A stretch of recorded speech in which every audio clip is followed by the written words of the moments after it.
అందరికీ విద్యార్థులందరికీ నా శుభాశీస్సులు. 42 మంది క్యాంపస్లో జాబ్ రావడం గన్నవరం నియోజకవర్గ ఎమ్మెల్యేగా చాలా గర్వపడుతున్నాను.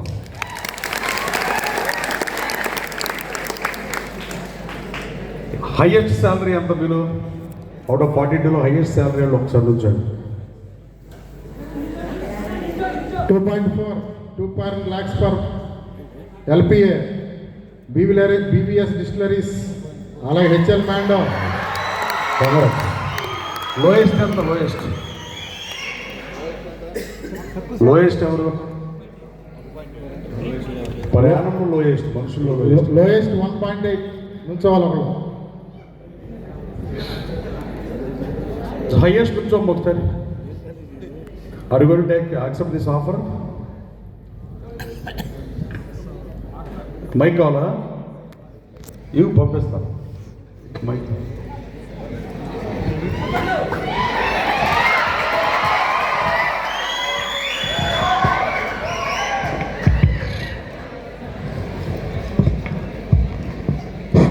ఓకే సార్, తీసుకుంటున్నావా? తీసుకుంటున్నాను. Very good. అంటే అంతకుముందే ఉన్న క్యాంపస్ రాకపోతే ఏం చేసేవాడు? బీటెక్ వెళ్ళేవాడువా? బీటెక్ చేసేవాడు. మంచి కంపెనీ వచ్చింది నాకు. Very good. అంటే జాబ్ ఆపర్చునిటీస్ పెరిగినాయా? పెరిగినాయి సార్. సో ముందుగా 42 మందిని మనస్ఫూర్తిగా అభినందిస్తూ ఇచ్చిన ఫ్యాకల్టీ టీచర్స్ అందరికీ నా హృదయపూర్వక నమస్కారం తెలియజేస్తాం. మీ వల్ల ఇది సాధ్యమైంది. మీరు ఎంత కష్టపడి చదివినా టెక్స్ట్ బుక్ లేదు, మనం చదవలేదు కాబట్టి మనకు టీచర్ కావాలి కాబట్టి experience is greater than teacher అని వివేకానంద అని చెప్పాడు. సో పాలిటెక్నిక్ కళాశాలలో కేవలం 13 సంవత్సరాల విద్యాభ్యాసం, 10వ సంవత్సరం 10th వరకు 10 ఏళ్ళు చదివి 3 సంవత్సరాలు పాలిటెక్నిక్ చదివితే గతంలో ఇట్లా ఉద్యోగాలు వచ్చే పరిస్థితి గతంలో అయితే లేదు. ఎప్పుడో 40 ఏళ్ల క్రితం సివిల్ డిప్లొమా చదివిన వాళ్ళకి కొంతమందికి వచ్చే పరిస్థితి సమాజంలో ఉన్నాయి. ముఖ్యంగా స్వాతంత్రానికి పూర్వం ఆంధ్ర షుగర్ స్థాపించిన ముడపూడి హరిచంద్రరావు గారు, తణుకులో స్థాపించిన వెలగపూడి రామకృష్ణ గారు, ఉయ్యూరులో కేసీపీ స్థాపించిన, ఆ రోజున హైయెస్ట్ ట్యాక్స్ పేయర్గా ఉన్న సర్కారు జిల్లాలు కృష్ణా, ఈస్టు, వెస్టు, గుంటూరు, ఈ 4 జిల్లాల్లో పరిశ్రమలు పెరగల. కారణం ఏదైనా తొలితరం పారిశ్రామికవేత్తలు అందరూ ఇక్కడే ఉన్నా వీళ్ళందరూ కోయంబత్తూరు వెళ్ళి అక్కడ ఫ్యాక్టరీలు పెడతాం వల్ల, అలాగే ఉపాధి అవకాశాలు కూడా యువతకు లభించిన పరిస్థితి. తర్వాత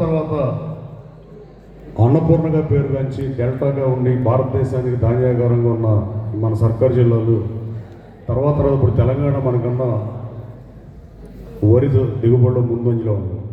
కాలానుగుణంలో మార్పులు సహజం, కానీ యువతకి ఉపాధి అవకాశాలు వచ్చిన రోజే డెవలప్మెంట్ అనేది సాధ్యం. వ్యవసాయంతో రైతే రాజు అని చెప్పిన ప్రజాప్రభుత్వాలు అన్నపూర్ణ ఆంధ్రప్రదేశ్గా ఉన్నప్పుడు ఎక్కువ మంది డిపెండ్ అయిన వ్యవసాయం గురించి మాట్లాడిన దాదాపు 70 ఏళ్ల పైబడి మాట్లాడుతూనే ఉన్న పరిస్థితి. కానీ హోసూరులో నేను అశోక్ లేలాండ్ గురించి చెప్పాను. అశోక్ లేలాండ్ కంపెనీ ఓనర్ హిందూజా గారు కానీ ధీరజ్ గారు కానీ వాళ్ళ అబ్బాయి కానీ వాళ్ళ మనవడు కానీ మొత్తం యూకే నుంచి మన మల్లవల్లి వచ్చారు 3 రోజుల క్రితం. అలాంటి Ashok Leyland company, Shriram company, TVS company, ఈ 3 కంపెనీలే హోసూరులో ఉండేవి.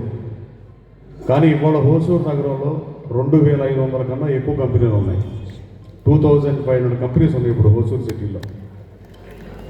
ఇండియా ఇండిపెండెంట్ కంట్రీ, మిగతా పాశ్చాత్య దేశాలన్నీ డిపెండెంట్ కంట్రీస్.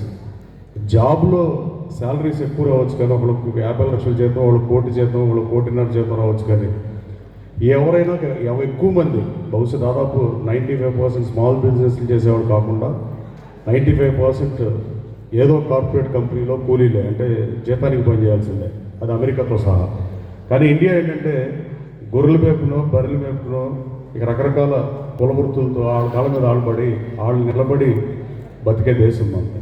ఇలాంటి దేశంలో ఉపాధి అవకాశాలు లేక ఆర్థిక సరళీకృత విధానాలు ప్రవేశపెట్టిన తర్వాత పివి నరసింహారావుకి ఎట్టి పరిస్థితుల్లో ఈ జనరేషన్ డెఫినెట్గా థ్యాంక్స్ చెప్పాల్సిన మనిషి ఎవరు ఉంటే పివి నరసింహారావు ఒకళ్ళు. ఆయన ప్రవేశపెట్టిన సరళీకృత ఆర్థిక విధానాల వల్ల కానీ ఆయన ప్రవేశపెట్టిన దీనివల్లే భారతదేశం త్వరగా అభివృద్ధి చెందిందంటే ఏమాత్రం సందేహం లేదు. ఇది రాజకీయాలకు వేదిక కాదు, ఓన్లీ అడ్మినిస్ట్రేషన్ గురించే మాట్లాడుతున్నాను కూడా ఇది పూర్తిగా సుస్పష్టం. అలాగే చంద్రబాబు నాయుడు గారు ముఖ్యమంత్రి అయిన తర్వాత కేవలం 3,200 కోట్ల బడ్జెట్ 1995లో 45 సంవత్సరాల వయసులో చంద్రబాబు గారు ముఖ్యమంత్రి అయినప్పుడు. తర్వాత తను దిగిపోయే టైంకి 2004 9 సంవత్సరాలకి 10 రెట్లు బడ్జెట్ను పెంచాడు ఆయన. 3,000 కోట్ల నుంచి 30,000 కోట్ల బడ్జెట్కి తీసుకెళ్లిన పరిస్థితి.